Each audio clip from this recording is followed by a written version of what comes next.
Saeed bin മുഅല്ലി എന്ന് പറയുന്ന സഹാബി പറയാണ്, ഞാൻ പള്ളിയിൽ ഇങ്ങനെ നിസ്കരിച്ചു കൊണ്ടിരുന്നപ്പോൾ ഫദഅനി റസൂലുള്ളാഹ്, മുത്തുനബി സല്ലല്ലാഹു അലൈഹി വസല്ലം തങ്ങൾ എന്നെ വിളിച്ചു. പക്ഷേ ഫലം മുജിബുഹു, ഞാൻ നബി തങ്ങളുടെ വിളിക്ക് ഉത്തരം കൊടുത്തില്ല, കാരണം ഞാൻ നിസ്കാരത്തിലായതുകൊണ്ട്. സുമ്മാത്തൈതുഹു, പിന്നെ നിസ്കാര ശേഷം ഞാൻ നബി തങ്ങളുടെ സമീപത്ത് ചെന്നു. ഫഖുൽതു, ഞാൻ പറഞ്ഞു, യാ റസൂലല്ലാഹ്, നബിയെ ഇന്നി കുന്തു ഉസല്ലി, ഞാൻ നിസ്കരിക്കുകയായിരുന്നു അങ്ങ് വിളിച്ചപ്പോൾ, അതുകൊണ്ടാണ് ഞാൻ വരാതിരുന്നത് എന്ന് ആ സ്വഹാബി നബി തങ്ങളോട് പറഞ്ഞപ്പോൾ ഹബീബായ തങ്ങൾ പറഞ്ഞു, ലം യഖുലില്ലാഹ് ഇസ്തജീബൂ ലില്ലാഹി വലിർറസൂലി ഇദാ ദഅാകും. അല്ലാഹു തആല പറഞ്ഞത് നിനക്കറിയില്ലേ, അല്ലാഹുവും അവൻ്റെ റസൂലും നിങ്ങളെ വിളിച്ചാൽ നിങ്ങൾ അതിന് ഉത്തരം കൊടുക്കണം. അത് നിങ്ങൾ ഏതൊരു സാഹചര്യത്തിലാണെങ്കിലും ശരി അതിന് ഉത്തരം കൊടുക്കണം. അള്ളാഹുവിൻ്റെ ഹബീബ് നമ്മളെ വിളിച്ചാൽ അത് എപ്പോഴാണെങ്കിലും ഏത് ഉറക്കിലാണെങ്കിലും നബി തങ്ങളുടെ വിളിക്ക് ഉത്തരം കൊടുക്കണം.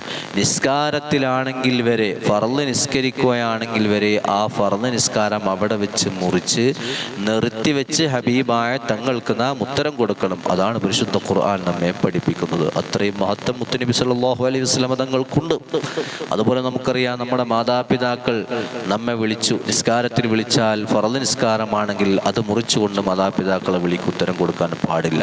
അതേ സമയത്ത് സുന്നത്ത് നിസ്കാരത്തിലാണ്, നിസ്കരിക്കുമ്പോഴാണ് മാതാപിതാക്കൾ നമ്മളെ വിളിച്ചതെങ്കിൽ ആ സുന്നത്ത് നിസ്കാരം മുറിച്ച് അവരുടെ വിളിക്ക് ഉത്തരം കൊടുക്കണമെന്നാണ്, ഉമ്മാൻ്റെയും ഉപ്പാൻ്റെയും വിളിക്ക് ഉത്തരം കൊടുക്കണമെന്നാണ് പരിശുദ്ധ ഇസ്ലാം നമ്മെ പഠിപ്പിക്കുന്നത്. അത്രയും മഹത്വം മാതാപിതാക്കൾക്കുണ്ട് എന്ന് നമ്മൾ മനസ്സിലാക്കണം.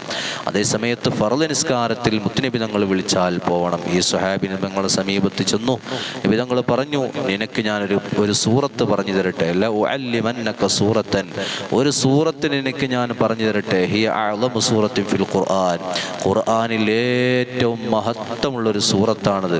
അങ്ങനെ ഉള്ളൊരു സൂറത്ത് നിനക്ക് ഞാൻ പറഞ്ഞു തരട്ടെയോ, ഖബല അൻ തഖ്റുജ മിനൽ മസ്ജിദ്, പള്ളിയിൽ നിന്ന് നീ പുറത്തു പോകുന്നതിൻ്റെ മുമ്പായിട്ട് ഖുർആനിൽ ഏറ്റവും മഹത്തായ ഒരു സൂറത്ത് അത് നിനക്ക് ഞാൻ പറഞ്ഞു തരാം എന്ന് ആ സ്വഹാബിയോട് ഹബീബായ തങ്ങൾ പറഞ്ഞു.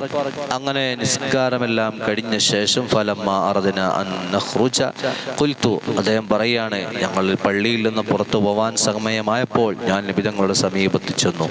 എന്നിട്ട് ഞാൻ പറഞ്ഞു, യാ റസൂലല്ലാഹ്, ഇന്നക ഖുൽത ല ഉഅല്ലിമന്നക അഅ്ളമ സൂറത്തിൻ ഫിൽ ഖുർആൻ, നബിയെ നിങ്ങൾ എനിക്ക് ഖുർആനിലെ ഏറ്റവും മഹത്തായ ഏറ്റവും ശ്രേഷ്ഠതയുള്ള ഒരു സൂറത്ത് എനിക്ക് പഠിപ്പിച്ചു തരുമെന്ന് പറഞ്ഞിരുന്നല്ലോ നബിയെ, ആ സൂറത്ത് ഏതാണ് എന്ന് പറഞ്ഞു തരൂ എന്ന് നബി തങ്ങൾ ഓർമ്മപ്പെടുത്തിയപ്പോൾ ഹബീബായ തങ്ങൾ ആ സ്വഹാബിക്ക് പറഞ്ഞു കൊടുത്തത് ഖാല അൽഹംദുലില്ലാഹി റബ്ബിൽ ആലമീൻ ഹിയ സബ്ഉൽ മസാനി എന്ന് പറഞ്ഞ സൂറത്തുൽ ഫാത്തിഹയാണത്.